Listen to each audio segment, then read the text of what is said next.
নমস্কার বন্ধুরা, আমি সঞ্জিত সরকার আর তোমরা দেখছো জ্ঞান স্রোত। আজকের এই ভিডিওটি গুরুত্বপূর্ণ হতে চলেছে ক্লাস 12 থার্ড সেমিস্টারের যে সকল ছাত্রছাত্রীদের হিস্ট্রি অর্থাৎ ইতিহাস বিষয়টি রয়েছে তাদের জন্য আজকের এই ভিডিওটি কিন্তু অত্যন্ত গুরুত্বপূর্ণ। আজকে তোমাদের ইতিহাসের প্রথম অধ্যায় পর্যটকদের দৃষ্টিতে ভারতের 4 নম্বর পর্যটক খুবই গুরুত্বপূর্ণ আব্দুর রাজ্জাক নিয়ে আলোচনা করব। এর আগে কিন্তু আমরা 3টে পর্যটক নিয়ে আলোচনা করে দিয়েছি। যারা যারা সেই ভিডিওটি এখনো দেখো নাই অবশ্যই দেখে নিও। সেই বড়ুয়ার ভিডিওগুলো দেখলে কিন্তু তোমরা অনেকটা সমৃদ্ধ হবে এবং পরীক্ষায় আসার যে কোনো প্রশ্নের উত্তর কিন্তু করতে পারবে। তো আজকে আমাদের মূল আলোচনার বিষয় হচ্ছে আব্দুর রাজ্জাকের দৃষ্টিতে ভারতবর্ষ। তো চলো শুরু করা যাক আজকের গুরুত্বপূর্ণ আলোচনা।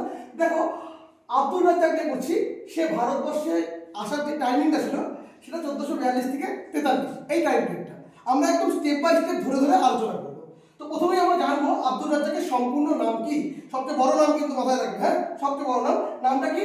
কামাল উদ্দিন আব্দুর রাজ্জাক ইবন ইসাক সামারকান্দি।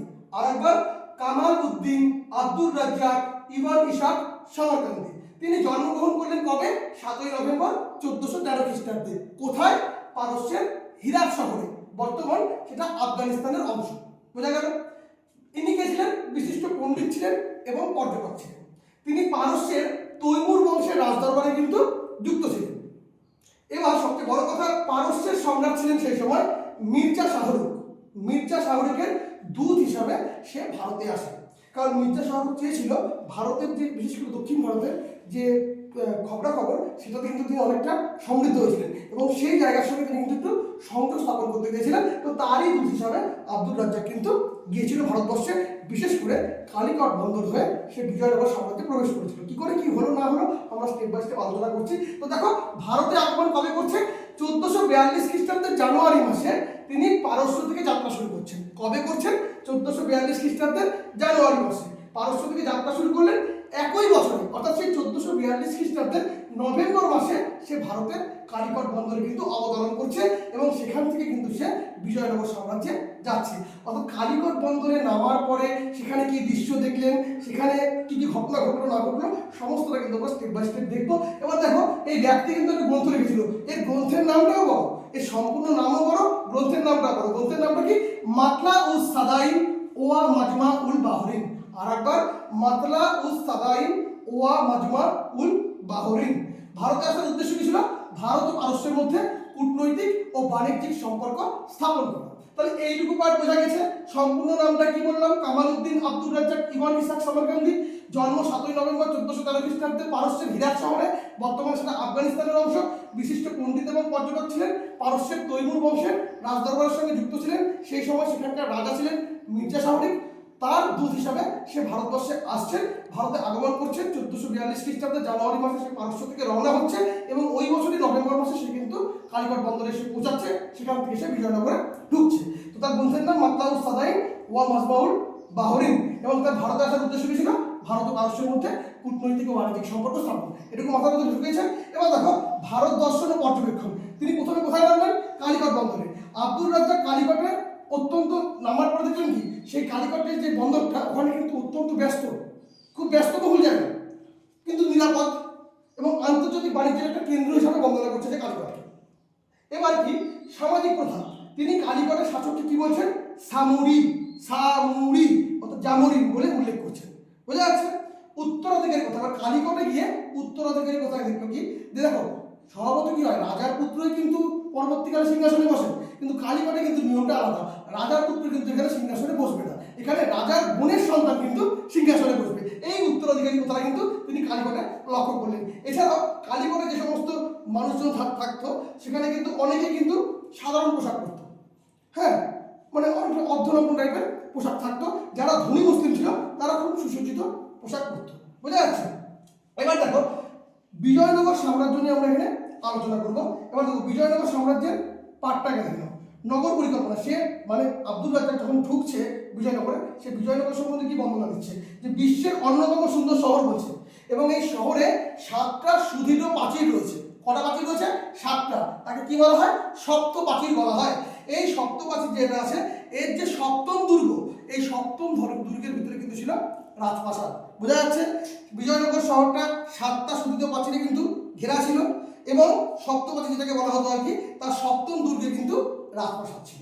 আর একটা কথা মাথায় রাখবে, রাজপ্রাসাদের যে সৌন্দর্যতা তিনি সেটা নিয়েও আলোচনা করেছেন, দেওয়ানখানা নিয়েও আলোচনা করেছেন। তো চলো শহরের সৌন্দর্য নিয়ে তিনি কি বলছেন, যে প্রশস্ত বাজার রয়েছে শহরে, 4টা বাজারের কথা বলা আছে, প্রশস্ত বাজার রয়েছে এবং সেই বাজারগুলোতে সবচেয়ে ইম্পর্টেন্ট যে জিনিসটা পাওয়া যাচ্ছে সেটা কিন্তু এখানে গোলাপ ফুল পাওয়া যাচ্ছে, মানে তরতাজা সুমিষ্ট সুগন্ধযুক্ত গোলাপ ফুল কিন্তু এখানে পাওয়া যেত, মাথায় রাখবে। হ্যাঁ, এবং এখানকার আইন কঠোর আইন ছিল, কিন্তু আইন শৃঙ্খলা তাকে বেশ মুগ্ধ করেছিল।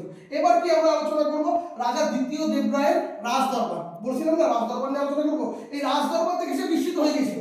রাজা রত্নখচিত পোশাক পরতো, ভাবো, এবং এখানে ধনী গরিব নির্বিশেষে কিন্তু খুব ভালো ড্রেস পোশাক সুগন্ধি দ্রব্য কিন্তু এরা ব্যবহার করতো। হ্যাঁ, দরবারে কে থাকতো, রাজার ব্রাহ্মণ থাকতো, উচ্চপদস্থ কর্মকর্তাদের উপস্থিতিতে একটা রাজকীয় মর্যাদা কিন্তু দিত সেই রাজসভাটা। মহানবমী উৎসব, মাথায় রাখবে, মহানবমী উৎসব বিজয়নগরের সবচেয়ে বড় উৎসব মহানবমী কিন্তু তিনি স্বচক্ষে দেখেছিলেন। এই উৎসবে রাজার ক্ষমতা, সামরিক শক্তি এবং হাতির বিশাল বাহিনী কিন্তু প্রদর্শিত হতো, মাথায় রাখবে। খাদ্যাভ্যাস নিয়ে কি আলোচনা করছে, বিজয়নগরের রাজা দ্বিতীয় দেবরায় আব্দুর রাজ্জাকের আপ্যায়নের জন্য কিন্তু প্রচুর খাদ্য সামগ্রী পাঠিয়েছিলেন। কি কি খাদ্য সামগ্রী পাঠিয়েছিলেন আমি বলছি। ভেড়া দিয়েছিল 2টি, ভেড়া কটা দিল 2টা, জোড়া মুরগি দিয়েছিল 2টা, চাল দিয়েছিল 5 মণ, ঘি দিয়েছিল 1 মণ, চিনি দিয়েছিল 1 মণ। প্রথম সাক্ষাৎ যখন হলো আব্দুর রাজ্জাকের সঙ্গে দ্বিতীয় দেবরায়ের, সে কিন্তু আব্দুর রাজ্জাক তাকে 3বার মাথা নত করেছিল। দ্বিতীয় দেবরায়ের সামনে 3বার মাথা নত করলো। সেই সময় তার সামনে পান আনা হয়েছিল, তারপরে হচ্ছে ফল কর্পূর থালা ভর্তি করে কিন্তু নিয়ে আসা হয়েছিল। এবার তিনি আরেকটা জিনিস উল্লেখ করেছে যে রাজার যে অন্তর্পুর, সেই অন্তর্পুর নিয়ে বলছে যে রাজার 700 জন রানী ছিল। কত রানী? 700 জন রানী, এছাড়াও অনেক উপপত্নী ছিল। বুঝতে পেরেছো? তো এখানে এই পার্টটা আছে। আর একটা রাজার সাদা হাতি ছিল। রাজা কিন্তু কঠোর যে আইন বিধি ছিল না, যে প্রচন্ড খুব কড়া, কোনো ভুল করেছে তাকে শাস্তির জন্য কিন্তু হাতির পদ তুলে কিন্তু তাকে মেরে ফেলা হতো। এরকম কিন্তু নীতি এবং নিয়মগুলো কিন্তু এখানে ছিল। হ্যাঁ, তো এই পার্টটাকে আমরা বুঝতে পেরেছো। এবার যেটা আমরা আলোচনা করবো সেটা হচ্ছে অর্থনৈতিক ও সামরিক অবস্থা। দেখো বিজয়নগর সাম্রাজ্যের যে মুদ্রা, এখানে কিন্তু মেইনলি 3টা মুদ্রা তোমাদের কিন্তু মাথায় রাখতে হবে। মেইনলি 3টা মুদ্রা, কোনটা কোনটা? একটা বরাহ, একটা পেটতাপ, একটা ফেনাম। বরাহ, পেটতাপ, ফেনাম এগুলা কিন্তু স্বর্ণ মুদ্রার মধ্যে পড়ে। বরাহ কি ছিল? সবচেয়ে বেশি মূল্যের মুদ্রা। বরাহ সবচেয়ে বেশি মূল্যের মুদ্রা। পেটতাপ, এই যে বরাহ, বরাহের অর্ধেক মূল্যের মুদ্রা হচ্ছে পেটতাপ। ফেনাম, পেটতাপের 1.5 মুদ্রা ছিল হচ্ছে ফেনাম, আর এটা কিন্তু সর্বাধিক ব্যবহৃত হতো। অর্থাৎ ফেনাম কিন্তু বিজয়নগর সাম্রাজ্যে সর্বাধিক ব্যবহৃত হতো। ফেনামটা কি? পেটতাপের 1.5 মুদ্রা। বরাহ সবচেয়ে বেশি মূল্যের মুদ্রা, পেটতাপ এই যে বরাহ আছে বরাহের অর্ধেক মূল্যের মুদ্রা, আর ফেনাম কি? পেটতাপের 1.5 মুদ্রা, যেটা কিন্তু সর্বাধিক ব্যবহার হতো। এরপরে তর, তর কি? তর ছিল হচ্ছে রূপোর মুদ্রা। তর কি? রূপোর মুদ্রা, অর্থাৎ এটা ফেনামের কিন্তু 1/6 ছিল। বোঝা যাচ্ছে? তারপরে জিতল, জিতল ছিল তামার মুদ্রা, যেটা তরের 1/3 ছিল। তাহলে বরাহ, পেটতাপ, ফেনাম এই 3টা মেন, আর তর হচ্ছে রূপার মুদ্রা, জিতল হচ্ছে তামার মুদ্রা। মনে থাকবে। এবার দেখো বাণিজ্য, এখানে কিন্তু প্রায় বিজয়নগরে 300টা ছোট বড় বন্দর ছিল। এখানে সোনা, মশলা, সূক্ষ্ম বস্ত্র, সুগন্ধি দ্রব্যের কিন্তু ব্যাপক প্রচলন ছিল এবং এখানে কিন্তু বৈদেশিক বাণিজ্য চলতো। সামরিক শক্তি নিয়ে আলোচনা করা হচ্ছে। বিজয়নগরের সামরিক বাহিনী ছিল কিন্তু অত্যন্ত শক্তিশালী, যেখানে প্রায় 11 লক্ষ সৈন্য ও প্রচুর হাতি ছিল। কত ছিল? 11 লক্ষ সৈন্য ও প্রচুর হাতি। এবার সবচেয়ে ইম্পর্টেন্ট একটা পার্ট, এই যে আব্দুর রাজ্জাক ভারতবর্ষে পৌঁছালো, সে কোন কোন যাত্রাপথ অতিক্রান্ত করেছিল দেখে নাও। সে হিরাট থেকে হরমুজ, হরমুজ থেকে মাস্কাট, মাস্কাট থেকে কালিকট। হিরাট থেকে হরমুজ, হরমুজ থেকে মাস্কাট এবং মাস্কাট থেকে কালিকট, এটা মাথায় রাখবে। আচ্ছা, দেওয়ানখানার কথা বলছি। হ্যাঁ, এই যে রাজদরবার ছিল, দেওয়ানখানা থেকে হচ্ছে বিজয়নগরের প্রশাসনিক বিচারালয় এবং কার্যালয় ছিল। দেওয়ানখানা কি ছিল? প্রশাসনিক বিচারালয় এবং কার্যালয়। একদম রাজপ্রাসাদের বাম দিকে ছিল এই দপ্তরটা, একদম রাজপ্রাসাদের মতোই দেখতে ছিল দেওয়ানখানা। দেওয়ানখানা কিন্তু রাজপ্রাসাদের মতোই দেখতে ছিল। বিজয়নগরের একটা প্রশাসনিক বিচারালয় এবং কার্যালয় এবং রাজপ্রাসাদের বাম দিকে ছিল। হ্যাঁ, আর সেই সময় কিন্তু দেওয়ান ছিল লক্ষ্মণা দণ্ডনায়ক। লক্ষ্মণা দণ্ডনায়ক যখন আব্দুর রাজ্জাক গিয়েছিল, তখন বিজয়নগরের দেওয়ান ছিলেন কিন্তু লক্ষ্মণা দণ্ডনায়ক। দেওয়ানের রায়ের বিরুদ্ধে প্রতিবাদ করা কিন্তু নিষিদ্ধ ছিল। এবার দেখো, যে সমাবেশ হতো, তো সেই সমাবেশ শেষ করা হয়, দেওয়ানখানায় সমাবেশ হতো। সেই সমাবেশ শেষ হয়ে যাওয়ার পরে সেই যে দেওয়ান, সে যখন বাড়ি যাবে, তাকে কিন্তু 7টা দরজা অতিক্রান্ত করার পরে রাজার সঙ্গে দেখা করতো এবং সেই দিনের যে ঘটনাগুলি সেটা রাজাকে অবগত করে তারপরে কিন্তু দেওয়ান বাড়ি যেত। বুঝতে পেরেছো? এবার কি রাজা সম্বন্ধে কি বলতেছে দেখো। এখানটায় রাজাকে নিয়ে কিন্তু তিনি অনেক ভালো ভালো কথা বলছে, যে রাজাকে দেখে মুগ্ধ হয়েছিল। আর দেখো সবচেয়ে বড় ইম্পর্টেন্ট পার্ট, এই ব্যক্তিটার যে লেখনী, যেটা সে 15 শতাব্দীতে লিখেছিল। দেখো আব্দুর রাজ্জাকের বিবরণ কিন্তু 15 শতকের দক্ষিণ ভারতের ইতিহাসের যে অর্থনৈতিক সমৃদ্ধি, হিন্দু মুসলমানদের ঐক্য, এরই পাশাপাশি চীন এবং পারস্যের মধ্যে যে কূটনৈতিক সম্পর্কের একটা কিন্তু জীবন্ত দলিল কিন্তু আব্দুর রাজ্জাকের গ্রন্থটা। আর এই ব্যক্তি মারা যাচ্ছে কবে? 1482 খ্রিস্টাব্দে আগস্ট মাসে। কোথায়? হিরাটে।